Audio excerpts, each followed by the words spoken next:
Okay, 30-second review to start because they sell so fast. Use the link in the description to get one, use code RJN to get the discount. The Ultralight 2 is the smallest top gaming mouse I've used. It's basically a 50-gram version of the Ultralight. The size can be adjusted with the infinity skins of different thickness. Top sensor, amazing cable, great buttons, great shape, just an amazing mouse. And yes, as expected and predicted, it's my new main for now. Okay, go get one if that's all you need to hear. Otherwise, let's get into the actual review. And I'll slow down my speech. Sorry to start that way, but Finalmouse sell all their stock in under a day. I think it was under 4 hours last time for most of it. Now, as I've said in other Finalmouse videos, I really wanted a smaller Ultralight, especially once they got these flexible cables. And they seem to have made the cable a little tighter now. See, it's a little smaller. The braid feels closer to the wires inside. Still feels pretty much wireless while playing, so that's all good, and it's about 2 meters long or 6.5 feet. What I didn't expect was just how small they were going to make it. Let's start off with the size comparison. Here it is next to the Zowie S2 and Dream Machine's DM3 Mini. It's actually smaller than both. This might be the smallest actual gaming mouse I've ever tested. I'd say it's a much better shape than the DM3 Mini though. More height at the button area, comfort curves in the buttons, hump in the middle, and so on. I have the Finalmouse Air58 on the left, and the Razer Death Adder on the right, because they're large. That should help you understand just how small these other mice are. So the first time I put my hand on it, I thought it might be too small for me. It was hard to find a grip that felt good. It took a whole night to adjust, and I'm used to changing mice all the time. With a grip width of about 5.3 centimeters, it's actually small. As in, while most small mice are small medium, this one is actually small. It's about the size of my 3 fingers, so by the 3-finger rule, this is probably the smallest I should use. Any smaller and my hand is going to cramp. Even with this, I do get some discomfort. Eventually, my hand will adjust, but I don't think going smaller is too wise. The length is about 11.6 centimeters, so I could probably go a bit shorter than this, because this measurement on my middle finger to the back of the knuckle is about 10.8 centimeters. So, mouse choice. How do you choose the right size? This is just an idea I'm still testing, but I'm trying to find an easy way to recommend mice to people. Hold the mouse where your fingers would grip it, then put the 3 fingers on it like this. Line up that first join. That should match up. If you want the exact measurement, obviously measure across the join, and then check the measurement of the mouse at that section. You see on the Death Adder, it's clearly too big for me by this test. And on the Air58, or original Ultralight, I have a fair bit of space. This idea may not be accurate, it's all just guessing. I find what works for me, then logically you would assume someone with a bigger hand would need a larger mouse. Simple. These are just measurements I've noticed work well for when I'm choosing a mouse. If they suit you too, then great. But as always, you have to find what's right for you. Everyone is different. This is only meant to be a starting point. The same is true for length. Middle finger straight all the way to the knuckle. The mouse should be about the same length. That's for fingertip and claw grippers, and that's if you want to focus on improving your aim, not comfort. If you want comfort, obviously get something larger. Palm grip would need something larger too. Okay, with that said, I have my fingers positioned here, so a bit back from the button flare. So maybe having a bit longer is fine. As for the height, it's about 3.5 centimeters at the peak. Palm grip mice are generally 4 centimeters, so this is in line with other fingertip grip shells. And where my fingers end on the buttons, it's about 2 centimeters high, which as I was pointing out in the Abyssus Diva review, I think is right for me. Now, usually I'd recommend this to people who fit the dimensions above, but this mouse can change its dimensions, with the included infinity skins. You get them in this box, 3 packs, ranging from 1 to 2.5 millimeters, so they're pretty thin, but you can make this mouse 5 millimeters thicker. Not quite as thick as the Air58, but close to it. And you can mix and match, so you choose where you want it to be wider. That also means you can start with a small mouse, and then build up. See which feels most comfortable, and what you aim best with. You can just peel them off too, there's no residue. Finalmouse made these especially for this. They come off quite easily. Just do it gently and carefully. Make sure you have the back ready too, so you can just put them straight back on. The adhesive I think will wear out eventually, like all do. So while you can try out a few combinations, it's probably best to avoid constantly changing them. But I did ask Finalmouse and they said you will be able to order replacements. It will take some practice to get right, and the pattern is meant to match the mouse. But with the left side, you have to line it up next to the side buttons. I found it easiest matching it with the side buttons first. Also, a potential problem using a thick side here is that the side buttons become harder to use. They can still be used with the thumb tip, but not in my usual way just using the join end tip. It's not a perfect solution to adding extra width, but it's a good option to have. As for the back, I find the point of contact with your hand is on the right. To avoid these bubbles and joins you might feel, put it on the right first, then slowly push it down and around the mouse. It won't look great from the base like this one, but think about the important parts of the mouse. I say they're where your hand touches it. So for me, it's on the right and on the top a bit, so this suits me better. As for how they feel, okay, so the skins definitely feel nicer because they don't have holes, and they have a really nice texture to them. Nice and soft, I like them. This is the foam I think they were talking about. Can I feel the joins? Yeah, the top ones are a bit obvious. They're not bad, but not something I'd want on a mouse this good. So getting skins on there for the larger palm grip? Not so great. This is more for claw and fingertip. And it's clear they've put a lot of effort into these. They're tapered, feel great, and are lightweight. Let's look at the weight now. Without infinity skins, it's a 50-gram mouse with a bit of cable, so I think their weight will be about 47 grams or so. They do it without the cable. Even with all the bigger skins though, it still only weighs 56 grams. So either way, you're going to have a very light mouse. Putting extra on top, we can see each one weighs about 1 or 2 grams. Also, I just said that the holes don't feel great. They're okay and I'll use them to get the weight reduction, but I think I would rather some extra weight and nicer sides again. That brings us to this material. From what they tell me, it's a new raw composite. The adhesive shouldn't damage it at all. To me, it feels like a hard plastic. Pretty nice though, it's unique and smooth. It's not white, it has a bit of a warm cream tone to it, which is why I think they chose this orange-brown cable and wheel.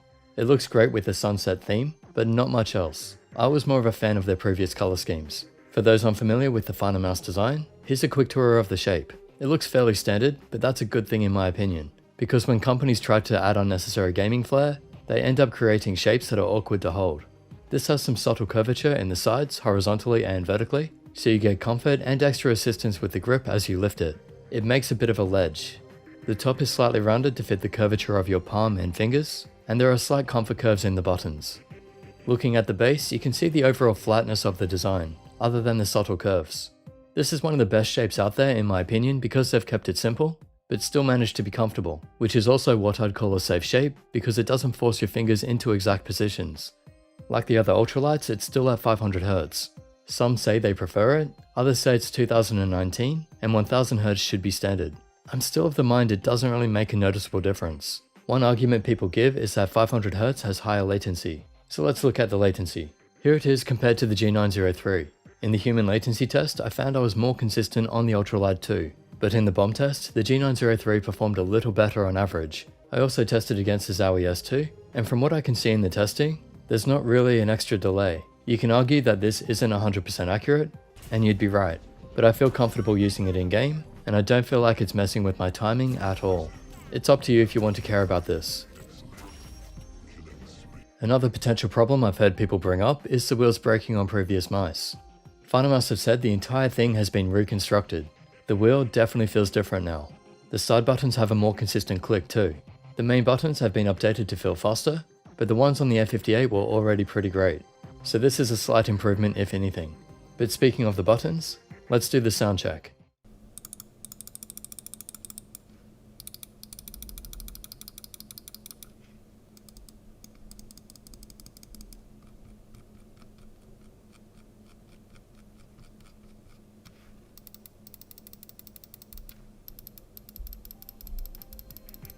Nice clicks, really liking the feel of left and right. Mouse 3 is also quite good. It's not too hard to press in like some others, but still obviously needs more force to click. Using the wheel up and down is the most interesting. It has noticeable steps and is still fairly quiet. However, it has this extra tension, like I'm winding something up. We'll see how this goes in the long term. So far, it feels good to use. There is some variation in the button sounds, but that's pretty normal.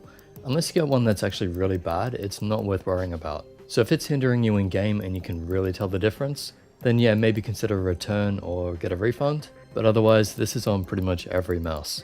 Tapping these and shaking them, there's no extra sound.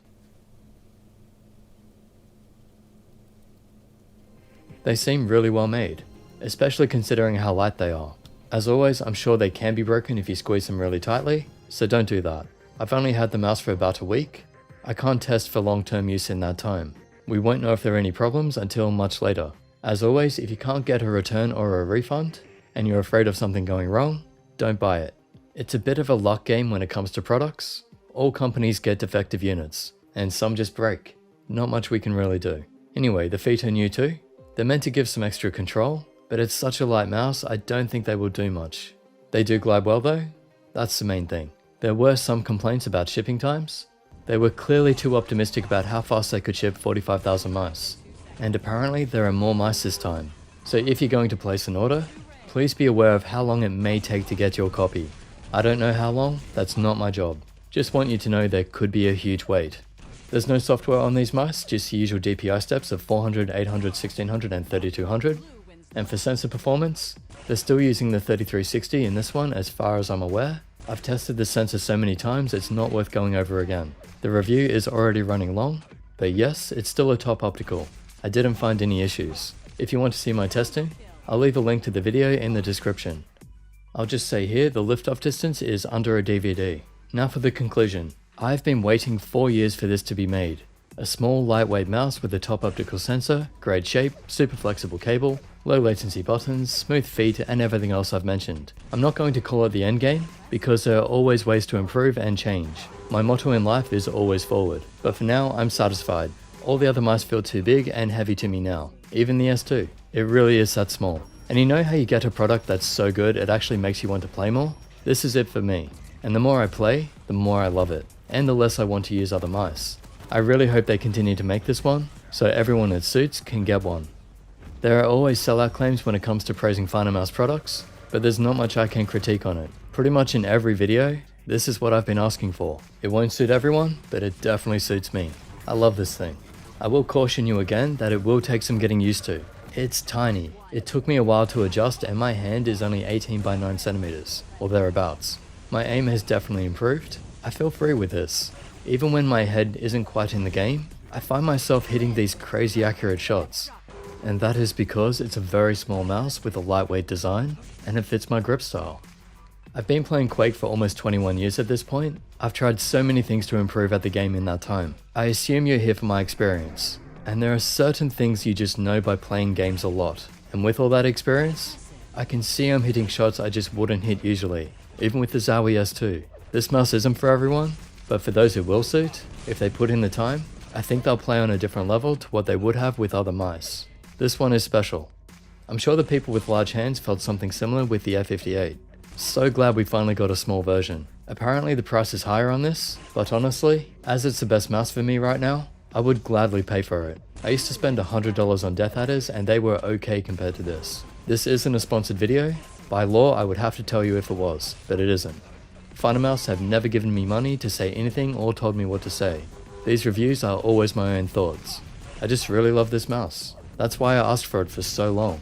If you enjoy my reviews, you can use my discount code or link to buy the mouse, and that will help support what I do, because that's who actually pay me. Everyone who buys with my links and watches my videos. So big thanks for watching, of course. It's really simple. I'm here to serve you guys with the best reviews I can make. I put in a lot of work, so I hope they help. Speaking of help, all I did was ask Finalmouse to make a smaller version. They did the rest. They deserve all the credit. I was not part of the design process at all, and they did an amazing job. Any warranty issues, remember to contact support, not me. But thanks again Finalmouse for my new main. They didn't have to do this, but they did. Check the description for more information, including other ways you can help support what I do.